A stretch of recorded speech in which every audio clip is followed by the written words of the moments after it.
Buy materials on the daily chart, series of higher highs and higher lows, currently trading below the 200 moving average on the daily chart.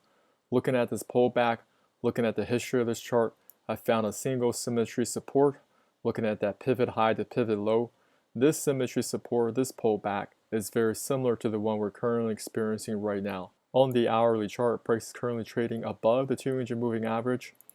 On a 15-minute time frame, we don't yet have a trigger to go long. You want to make sure that 8 moving average crosses against that 34 back to the upside. We are starting to exhibit some signs of strength with a series of higher lows. Now, this is definitely not a high probability trade as price is trading below the 200 moving average. But for those of you who are of interest, what you can do here, not financial advice, when market opens, if you get a trigger on that 15-minute time frame, then consider positioning going long, but you still need to set your stop loss below this pivot low. Fundamentals are looking strong. 2022, 25 billion, 2023, 26 billion, 2024, 27 billion. We do have that steady increasing top line revenue, and the company is very profitable.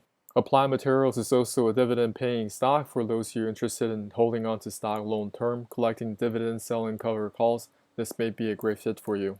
Hi everyone, John here. I recently put together a PDF on Fibonacci trading. You guys can check out the link in the descriptions below. I'll also put it in the comments. Have you subscribed to our YouTube channel? We go over setups in cryptocurrencies as well as US equities to help you grow your account. Subscribe now and hit that notification button. We look to hearing from you in the comments area.